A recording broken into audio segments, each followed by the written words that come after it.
L'étampage au Marais Vernier de Geneviève Bourguignon. Dis, mémé, tu me le montres, ton album de photos quand tu étais jeune au Marais Vernier? Quémande Richard, le nez collé à l'un des petits carreaux de la fenêtre, qui s'embut aussitôt sous son souffle. Dehors, le vent et la pluie fouettent les grands tuyas et giflent les arbres dépouillés qui bordent la cour. Depuis 15 jours, le ciel pleure d'inexorables trombes de larmes qui gonflent le ventre des fossés. Chère Normandie, tes prairies disparaissent sous des nappes d'eau noyées par un chagrin si grand que Richard, inquiet, se demande si le soleil reviendra briller un jour. Journée de déluge à la pénombre envahissante. Une journée propice à écouter sa grand-mère raconter les histoires d'autrefois, comme elle seule sait le faire. Le petit bonhomme de 7 ans au regard bleu insiste encore. « Dis, mémé Zorro !» Zorro, c'était le nom du chien de la ferme. Un grand braque allemand parti rejoindre le paradis des animaux. Dès qu'il a su parler, Richard a surnommé ainsi sa grand-mère. Une manière bien à lui de ne pas dissocier deux symboles d'affection. « Attends, mon petit gars, lui répond-elle gentiment en essuyant ses mains enfarinées sur son tablier. « Je mets ma tarte au four et on y va. » Mémé Zorro, qui heureusement pour elle se prénomme Simone, sort un gros album de photos de son armoire normande, cette géante au corps sculpté, transmise dans la famille au fil des générations. Dans l'album, à l'épaisse couverture de cuir noir qui a pris l'odeur des années, dorment les souvenirs précieux de la jeunesse de Mémé, figés sur des photos en noir et blanc, aux bordures dentelées, toutes jaunies. Blotti contre sa grand-mère qui s'est assise sur le canapé, le garçonnet impatient a tendu la main pour allumer le lampadaire. « Tiens, Mémé, mets tes lunettes !»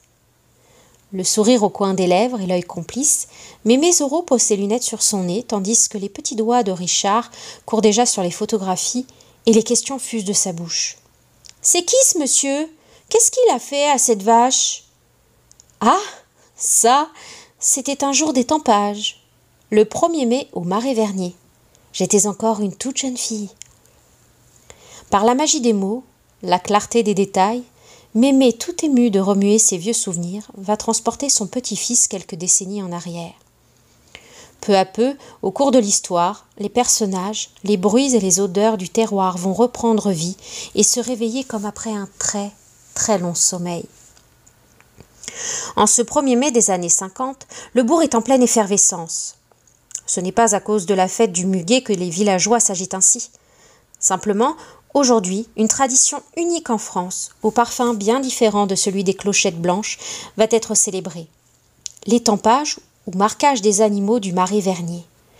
Vaches laitières, bœufs, chevaux et même les ânes, plus couramment appelés bourris, tous vont être marqués selon un rite presque bicentenaire pour être conduits ensemble en pâture sur les terres communales. Ces terres d'alluvions reprises à la Seine, autrefois de redoutables marécages, et maintenant maîtrisées grâce aux digues construites par les Hollandais au XVIIe siècle et entretenues depuis lors. Très tôt ce matin, le maréchal Ferrand, vêtu de son gros tablier de cuir, a mis à rougir sa force mobile à bois, au beau milieu du bourg, sur la route principale, en contrebas de l'église devant le bistrot. Car au Marais Vernier, il n'y a pas de place villageoise. Le village, construit à flanc de coteau, surplombe la vallée et suit en arc de cercle une des boucles de la Seine que l'on aperçoit au loin et dont les eaux irisées se mêlent déjà aux courants marins salés de l'estuaire tout proche. Derrière la beauté des haies se cache notre petite chaumière à colombages. Nous nous sommes tous levés très tôt. Ma sœur Marie et mon petit frère Camille m'aident aux tâches ménagères. Chacun s'applique du mieux qu'il le peut. Même Camille est sérieux comme un pape. Cela ne lui ressemble guère, mais il sait qu'il doit se tenir tranquille. Ce soir, un bal réunira tous les habitants du village, et si Camille n'a pas été sage, il risque de se retrouver au lit. Pendant que nous astiquons la maison, nos parents sont partis soigner les bêtes. Ma mère s'occupe de traire à la main nos 5 vaches, et mon père, les bras chargés de seaux, est allé nourrir la volaille. Vers 8h30, chaussés de nos bottes, nous quittons la maison pour les rejoindre à l'étage. À cet instant, mon père achève d'encorder les vaches. Chacun conduira la sienne jusqu'à l'endroit de l'étampage. Comme chaque année, je choisis Rougette. Ma main s'attarde sur son encolure chaude et massive. Sa bonne grosse tête, son regard marron, immense, et sa démarche placide me sont familiers. Un geste léger sur la longe suffit pour lui donner le signal du départ et pour qu'elle me suive docilement au rythme de son pas tranquille qui fait balancer sa croque noire. Ses sabots écrasent l'herbe grasse, toute perlée de rose matinale. Mon père referme derrière lui la lourde barrière de bois et nous voici en marche, sur la route, en compagnie de voisins, amis ou cousins, unis tous ensemble dans cette étrange procession qui mène au bourg. L'air est frais. Dans le ciel encore rose se promènent de petits nuages blancs qui partent en bande vers la lumière diaphane d'un soleil qui s'éveille. Bientôt, les brumes qui dévoilent l'horizon vont s'évanouir. À perte de vue, dans les cours des fermes, les pommiers sont en fleurs. Des milliers de fleurs blanches et délicates éclatent chaque année. Pays de bocage, du cidre et de la pomme à couteau, terre de mes ancêtres aux vertes prairies, à l'ultime beauté, toutes ces images à jamais ancrées dans mon esprit. Tandis que je rêve, perdu dans mes pensées, nous approchons du bourg, tranquillement, et ma rougette s'oublie sur la route. Soudain, derrière moi, une petite voix familière me tire définitivement des profondeurs de ma rêverie. « Hé, Simone !» C'est Solange, mon amie d'enfance, ma complice de toujours, qui se presse avec ses 2 vaches pour me rejoindre. « Tu viendras au bal ce soir ?»« Oui, bien entendu, mais avant, nous déjeunerons tous ensemble. Ce sera une belle journée. Pourvu que Baptiste ne nous colle pas après toute la soirée.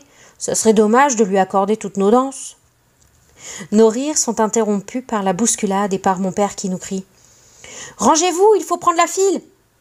Prendre la file, ce n'est pas une mince affaire.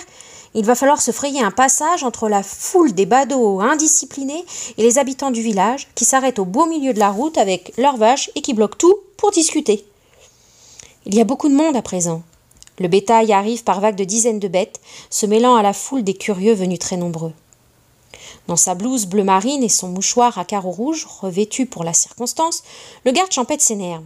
Il essaie tant bien que mal de remettre un peu d'ordre dans ce qui prend des allures de foire désorganisée. Enfin, quelques bonnes volontés viennent lui prêter main forte. La foule des curieux est repartie sur chacun des bas-côtés de la route afin de permettre aux éleveurs d'avancer avec leurs bestiaux. La route n'est plus qu'un long ruban d'hommes, de femmes et d'enfants tenant à la longe les bovins bruyants, parfois effrayés, et dont la masse sombre ondule lentement vers le cœur du bourg. Juché sur un podium sommairement improvisé, monsieur le maire, revêtu de son costume des grands jours et son écharpe tricolore, a pris la parole. Le public tend une oreille attentive et respectueuse. Pourtant, le discours s'avère difficile. Le meuglement de certaines bêtes rend quelques paroles inaudibles. Néanmoins, nous parvenons à comprendre l'essentiel. Il nous souhaite la bienvenue. Puis il redescend de son perchoir, laissant la place aux plus jeunes enfants de l'école, adorables dans leur costume de Normands. Juste le temps de grimper sur les planches pour entonner 2 couplets de « J'irai revoir ma Normandie » et les voici redescendus, éparpillés comme une volée de moineaux, laissant leur institutrice toute déconcertée. Le conseil municipal a rejoint monsieur le maire, instance solennelle. L'étampage va commencer. C'est au maire en personne que va revenir l'honneur d'étamper la première bête. À ses côtés, droits comme des cierges, les conseillers, les adjoints se tiennent prêts. Encore un petit coup de soufflet pour attiser sa forge sur laquelle reposent les fers à marquer, et le maréchal Ferrand, par un signe de la tête, confirme que tout est en ordre et qu'il est prêt lui aussi. Dans une odeur caractéristique de cornes brûlées et de bouse, le maire, aidé par ses conseillers, marque la première vache, un peu au-dessus de la corne droite. Marquage indolore qui ne meurtrit pas le cuir, ne brûle pas les chairs. Marquage doux qui laisse l'empreinte brune des initiales MV du marais Vernier sur une corde ou un sabot si l'animal est jeune, ou lorsqu'il en est dépourvu comme c'est le cas des chevaux et des ânes. Chaque année, le fer à étamper est différent. Le V tourne d'un quart de tour. C'est une précaution destinée à éviter les fraudes, car chaque propriétaire verse une petite participation financière à la commune et selon le nombre de têtes pour cette mise en pâture sur les terres nourricières. Selon la même méthode, un marquage d'identification aux initiales de l'éleveur est obligatoire. Il aura été effectué auparavant par le propriétaire lui-même, ou bien il faudra apporter son fer personnel au maréchal Ferrand, et le jour de l'étampage, le marquage complet sera exécuté en même temps. Maintenant, les files d'attente se sont formées, bien distinctes. Les conseillers municipaux prennent la relève pour un travail minutieux qui va se dérouler toute la journée. L'odeur de cornes brûlées est tenace. La route s'assombrit de la bouse des vaches et des bœufs, et dans laquelle Tout le monde piétine. Vers midi, le marquage des bovins s'achève. On se rassemble devant les barrières des prés communaux où chacun compte ses bêtes. On sépare les mâles des femelles. Ces animaux passeront 8 mois répartis sur les quelques 500 hectares de prairies et ne seront récupérés qu'au début de l'hiver, en décembre. Après avoir étampé environ 300 bovins, le conseil municipal au complet part s'offrir le traditionnel banquet annuel au café du village, lequel ce jour-là bat tous ses records de recettes. Pendant ce temps, c'est avec joie que mes parents reçoivent la famille de mon amie Solange pour le déjeuner. Ma mère, qui s'est discrètement éclipsée ce matin, nous a préparé un délicieux repas que nous dégustons sur une table joliment égayée de muguet parfumé, tradition du 1er mai oblige.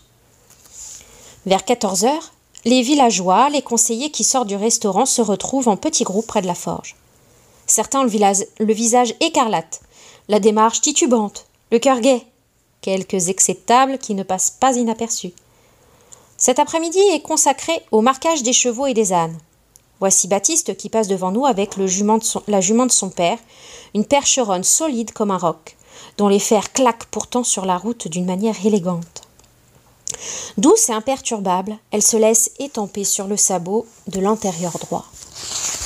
Au passage, Baptiste nous salue, le sourire aux lèvres, en soulevant poliment sa casquette. Son regard brun s'attarde sur Solange, qu'il convoite depuis longtemps. Mais elle répond en haussant les épaules et pousse un soupir, soudain agacé. Quant à moi, je me demande quel genre de soirée nous allons passer. Assise tranquillement sur le rebord du muret du cimetière, en surplomb de la route, nous bavardons en attendant le marquage des ânes. Ces têtus légendaires aux longues oreilles poilues sont arrivés par dizaines. Les ânons sont adorables. D'autres, plus âgés, mais surtout plus fougueux, font honneur à leur réputation de bourriques. Justement, en voici un qui donne du fil à retordre aux membres du conseil municipal. 4 hommes tentent de le maîtriser, d'esquiver une ruade ou une morsure. Le pire, c'est lorsqu'il se met à braire au ras de vos tympans. Vous en sortez abasourdis. Durant ce temps, plusieurs femmes du village sont arrivées, les bras chargés de paniers contenant des collations, chansons aux pommes et cidre du Marais. Solange et moi en profitons pour nous délecter de ces délicieuses pâtisseries à la pâte fondante, fourrées aux pommes et saupoudrées de sucre glace. Vers 5 heures de l'après-midi, la fanfare bat son plein et le moment de la traite arrive. Chaque année à la belle saison, Solange et moi partons traire ensemble les vaches de nos parents sur les terres communales. À la fin de la journée, c'est une détente, une sorte d'osmose avec la nature. Lorsque nous arrivons chez Solange, son père achève d'atteler Soumise à la charrette. Soumise, une bonne mule à la personnalité hors du commun, semble nous attendre. « Simone, n'oublie pas de passer chez toi pour prendre tes bidons, me dit-il. Et ne traînez pas, les filles, si vous voulez vous faire belle pour le bal de ce soir. » Sur le chemin tortueux qui nous mène au pré, Soumise trottine de son pas allègre mais assuré. Elle connaît par cœur les endroits difficiles, contourne les trous, évite les flaques. Depuis tant d'années, nul besoin de la guider, elle a apprivoisé le chemin. C'est elle seule qui conduit. Derrière nous, les 6 bidons vides tintent régulièrement au rythme chaotique de la charrette. Durant ce temps, nous bavardons, nous chantons gaiement nos chansons d'école, pas si lointaines. Puis, Soumise s'arrête net devant la grande barrière qui délimite la frontière des biens communaux. Un villageois nous l'ouvre et nous passons. Au loin, j'aperçois Baptiste qui discute. Il est accompagné de sa bourrique, laquelle porte une selle, dite à panneau, munie de crochets destinés à suspendre ses 4 bidons de lait. Dès qu'il nous voit, il accroche les bidons pleins contre les flancs de l'animal, prend congé de ses amis et se dirige vers nous. Nous nous sommes mis à la traite suivant une méthode peu banale. Lorsque l'une de nos vaches se montre docile, nous la trayons ensemble, chacune d'un côté. De cette façon, nous pouvons bavarder, et même si cela n'est pas prouvé, nous avons l'impression de travailler plus vite. Sous nos doigts, gicle un lait blanc et crémeux qui mousse à la surface du seau. « Salut les filles !» dit Baptiste. « Je peux vous aider ?»« C'est pas la peine, » tranche Solange sans lever les yeux. « Les vaches n'ont pas l'habitude avec toi. Elles vont retenir leur lait. »« Eh bien alors on pourrait discuter ?» Solange ne répond pas, s'appliquant plus que jamais à bien vider le seau de lait dans l'un des bidons pour se donner un air désintéressé. « Mais le travail n'est pas terminé et nous devons nous dépêcher. Tu sais bien qu'il y a un bal ce soir. » Voilà ce que je réponds, sans doute un peu gênée par la présence de ce garçon de 20 ans, planté là à nous regarder. Il reste encore 3 bonnes laitières à soulager qui broutent un peu plus loin. Munie de mon petit tabouret et du second seau, je laisse Solange en bonne compagnie et vais continuer ma besogne. La tête appuyée contre le flanc chaud de la vache, je m'aperçois que l'ânesse du jeune homme se rapproche tout doucement de la barrière laissée malencontreusement entr'ouverte. Après tout, je ne suis pas là pour la surveiller, d'autant plus que des ânes dans les herbages voisins sont en train de braire, ce qui doit attirer la femelle. Un bon moment se passe et la traite s'est achevée. Baptiste nous aide à hisser le dernier bidon sur la charrette quand soudain, se retournant, « Sacré bourrique, où est-elle passée ?» Aussi rapide que le vent, il nous quitte en courant, franchit la barrière et remonte le chemin en criant « Margot, Margot !» De retour à la maison, je me sens mal à l'aise. Un vague sentiment de culpabilité m'a saisi. Que m'a-t-il pris tout à l'heure? Pourquoi n'ai-je pas prévenu Baptiste alors que son ânesse s'éloignait? Pourquoi ai-je délibérément agi ainsi? Sans doute est-ce parce qu'il venait troubler l'intimité de cette amitié qui nous lie depuis toujours, Solange et moi. Peut-être aussi le seul fait d'imaginer qu'un jour la vie pourrait séparer notre complicité m'a obligé à rester bouche bée. Serait-ce en quelque sorte une forme de jalousie? Je me dis qu'au fond, ce garçon n'est pas si désagréable, et j'espère que sa bourrique ne s'est pas aventurée trop loin. Après avoir dîné et aidé ma mère à la vaisselle avec ma sœur, je me retire dans ma chambre pour me faire une beauté, un brin de toilette, ma plus jolie robe, c'est la petite fleur bleu marine sur fond blanc, mon gilet bleu marine, lui aussi, que j'ai tricoté cet hiver, un brossage soigneux de mes boucles brunes et un soupçon de parfum. Je suis prête. À peine ai-je terminé que quelqu'un frappe à la porte de la cuisine. Ma mère va ouvrir. Dans l'encadrement de la porte se dessine la silhouette de Baptiste. « Tiens, c'est Baptiste !»« Entre, mon garçon !» s'exclame mon père. « Qu'est-ce qui t'amène ?»« Bonsoir. Est-ce que Simone est encore là ?» bredouille-t-il timidement. « Oui, je suis là. » Mes parents échangent des regards interrogateurs. Peut-être supposent-ils déjà des choses qui n'existent pas. Baptiste m'entraîne dehors. Que peut-il avoir de si important à me dire ? Pour briser la glace, je m'enhardis à lui demander. « Alors ?» ?»« Eh bien, Margot a disparu. Je n'ai pas pu la retrouver. Enfin, pas encore. Pour le moment, mes parents ne savent rien. Ils sont occupés à se préparer pour le bal, mais si jamais ma mère s'apercevait que Margot n'est pas dans l'étable, je serais privée de sortie et de bal ce soir. Tu sais, tous les soirs, je lui amène une casserole pleine de lait qu'elle fait bouillir pour le lendemain. Cette idiote d'ânesse s'est sauvée avec les 4 bidons de la traite. Tu comprends, Simone? Si tu pouvais me dépanner. » Je ne peux retenir un grand éclat de rire. Sur le banc près de la maison, Baptiste a déposé sa casserole devant l'entrée. « Bien sûr que j'ai compris. Allez, viens !» Dans le crépuscule qui descend doucement, nous partons pour l'étable en quête du précieux liquide. Baptiste dépose alors un baiser sur ma joue et je me sens devenir toute rouge. La nuit tombe à présent et enveloppe de son voile sombre la campagne, les maisons, la route et les villageois qui se dirigent par petits groupes d'ombres mouvantes vers les lumières du bourg. Le bal va clôturer cette journée d'étampage. Le café est tout illuminé. Dans la petite salle, les anciens ont commencé une partie de dominos qu'ils font claquer sur la table en bois en dégustant un petit café calva, le mégot ou la pipe au coin des lèvres. C'est à celui qui parlera le plus fort. Et puis, dans la grande salle au fond, il y a l'orchestre, installé pour une soirée époustouflante. Les gens se pressent tout autour de la salle. Solange parle avec des voisins. Je la rejoins aussitôt. Baptiste nous a vus et se fraye un passage, tant bien que mal, pour venir jusqu'à nous. C'est alors que l'orchestre entame une folle java. Dans un tourbillon, Baptiste entraîne Solange sur la piste de danse, jusqu'à 1 heure avancée de la nuit. Aux premières lueurs de l'aube, une partie du village fut tirée de son court sommeil par le bruit assourdissant d'un âne en pleine détresse, venu braire sous les fenêtres de Baptiste, attendant avec impatience au pied de la barrière que l'on vienne le délivrer de ses 4 bidons de lait qu'il trimballait depuis la vieille. Mémé referme l'album de cuir noir, retire ses lunettes et se frotte les yeux.